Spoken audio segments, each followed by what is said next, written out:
Hola amigos, esto es Aslan Iberispan y yo soy Keltitán. Esta vez, después de visitar el Riscal del Madroño, vamos a los dólmenes de El Pozuelo. Entre el Madroño y Berrocá hemos hecho una parada en un lugar importante. Digamos que detrás de esas montañas, de esos cerros, está Riscal. Pero por esta carretera hay un petroglifo. Vamos ahora al dolmen del Berrocá. No vamos a visitarlo, vamos a los de Valverde del Camino. Y el dolmen del Berrocá quería marcar la importancia de que es el dolmen más antiguo de aquí de la zona de Huelva, ¿vale? Esta parte separa la provincia de Sevilla y la provincia de Huelva. Bajo esta ladera me dijeron también que se encontraba uno de los dólmenes del Berrocal. Llegando a los dólmenes del Pozuelo encontramos este gran túmulo. Una vez pasado el poblado del Pozuelo encontramos las señalizaciones. Atención, vamos al dolmen 6 y 8. Ahí veis la puerta, la cancela metálica, la puerta natural. Tenemos aquí un paseíto de piedra en el que estoy justamente subido. Y sorpresa para ustedes, que puede haber aquí en medio del monte, en Huelva. Si aquí nada más que hay árboles, piedra y pasto, ¿no? Y este es mi dolmen preferido del Pozuelo. Descubierto y excavado poco después de la Segunda Guerra Mundial, en 1946, por el ingeniero de minas Carlos Cerdán, siendo uno de los más documentados exponentes del megalitismo onubense, de necrópolis colectivas datadas entre 3000 y 2500 años antes de Cristo, hace más de 5000 años del presente, en la era del Calcolítico. El complejo conjunto dolménico de la zona de Zalamea la Real y Valverde del Camino se conecta en 5 unidades, con más de 11 dólmenes. Aquí veremos el dolmen de la Veguilla número 6 y del Riscal número 7, el cruciforme, con los corredores principal y secundario de 5,5 metros el principal y 0,6 metros, unos 60 centímetros de anchura, con un túmulo oval de 14 metros de diámetro en el eje norte y sur y 16,5 metros en el eje este-oeste. Aquí veremos la sala 2 y la sala 1 a la derecha.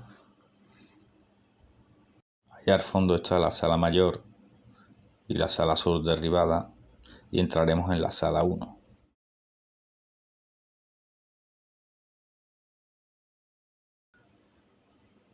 La estancia mantiene una temperatura agradable durante todo el año. Incluso en verano se está bastante bien. La cámara 1, de 2,5 metros, 30 centímetros de largo por 1,5 metros de ancho, con una altura aproximada de 1,5 metros, tiene unos 5 metros cúbicos, cubierta por un ortoestato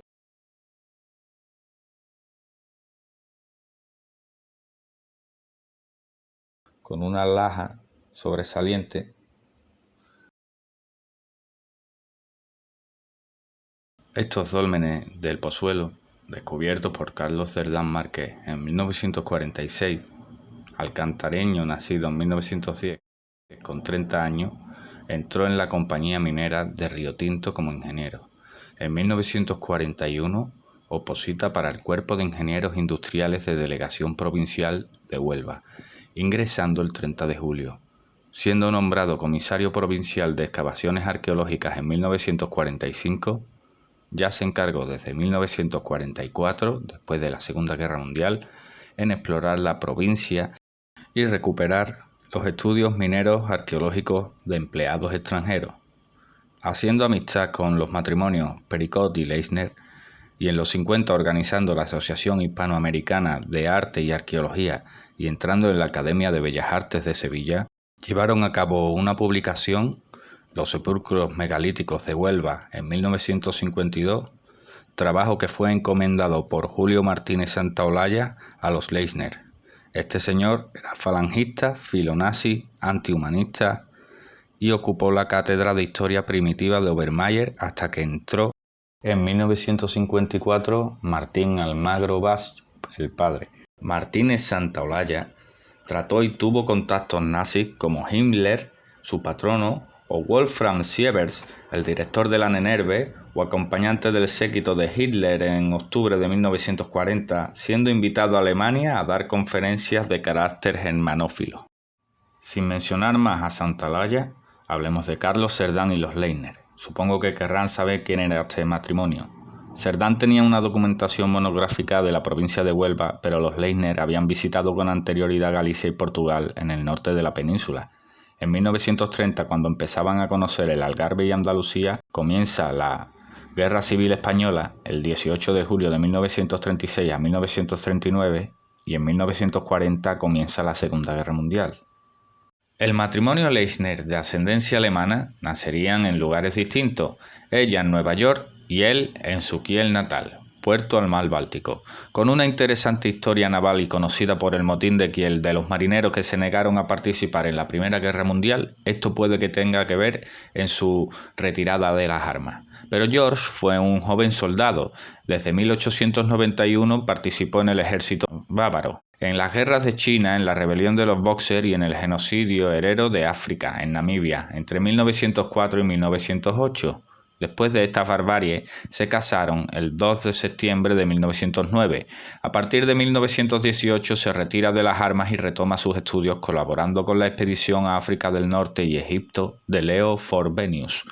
Entre 1924 y 1926, en 1927 estudia prehistoria y etnología en Múnich y Hugo Obermayr lo induce al megalitismo ibérico. Visitando España y Portugal entre 1927 y 1930, se doctoró en 1932 en la Universidad de Marburgo. Su tesis, Distribución de la tipología de los sepulcros megalíticos gallegos y norte portugueses, y su primer trabajo en 1934 fue sobre Beira Alta, el norte luso. Seguiría por el Alentejo, Algarve y Andalucía.